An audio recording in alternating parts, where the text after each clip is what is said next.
All right, so I wanted to start with the NBA. I know we don't talk about them very often with the big, beautiful light on them, but I will say this. The Oklahoma Thunder are pretty much dominating this year. I mean, almost Chicago-type domination this year, John, the way they've been able to play. And here's what I mean by that. So they are leading right now in their division 8.5 games.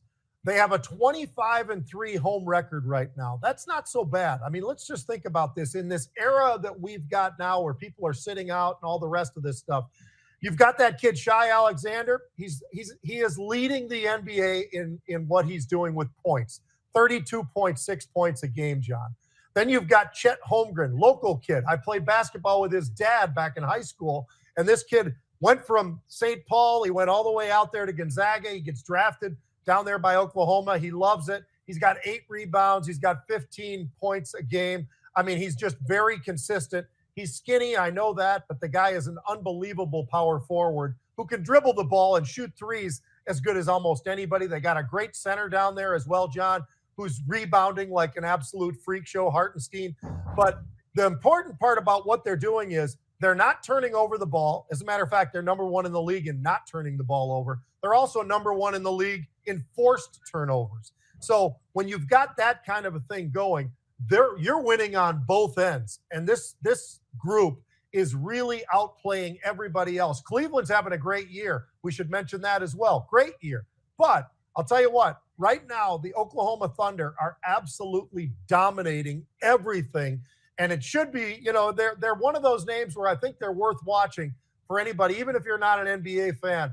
I think you got to watch when these guys are on TV because they really are out on a mission to win this whole thing. And this is just the start of it because all the names that I just mentioned, they're all really young. These guys are very, very young. So they might be around for quite a few years on the run that they've got right now.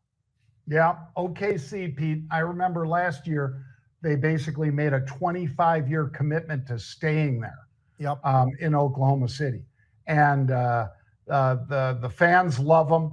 Obviously, they've had an interesting past, I'll say that, because one of the owners, Aubrey McClendon, I think, something like that, Pete, was one of the owners. He had some issues, and he's no longer with us.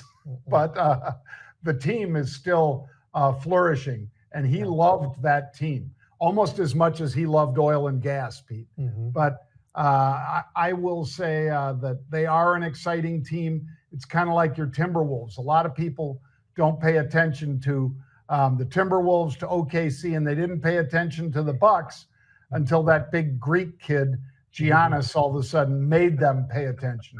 So you do yourself a favor and check these guys out. Yep. Anthony Edwards with the Timberwolves is absolutely unbelievable. He's having another great year. It's incredible to watch these guys and the ownership. We talked about that. All right. Secondly, I got this one for you, John. Joe Burrow. Joe Burrow is taking a page, and I think it's worthwhile pointing this out because not enough football players do this. He's taking a page from Tom Brady. He's saying, you know what? Let's reconfigure my contract, and I want to have my receivers with me along the way. I want Chase. I want Higgins. I want Hendrickson on the defensive side of the ball as well. How do we do that? They've got space. They got $46 million in cap space, John. He's got what would be a $43 million or $46 million cap hit as well. Now, if he can do this, which he can, shift around and move some of that money around, one of the things they could do is they could make some of it into a bonus for him.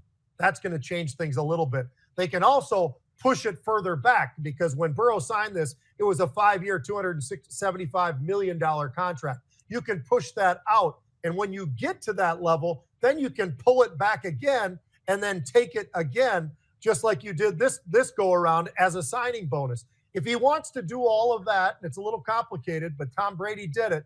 If you want to do that, you can keep that team together and you might even be able to have some money to go out and get somebody else. I love what we're seeing out of Joe Burrow. I don't know why we don't see more of these quarterbacks making these kind of moves, John, so that they can have the players. If they truly want to be Super Bowl and not just having all the money in the world, that's the way to do it. And I think Burrow's very, very smart to take the page from Brady, because Brady did this in New England, whether people know it or not. He always cared more about Super Bowls than he did about the money. He liked the money. Don't get me wrong, but he liked those Super Bowls even better. And all you've got to do is shift this thing around a little bit. I love what Burrow's doing, and I think that he is doing the sacrifice that might be the difference for Cincinnati next year.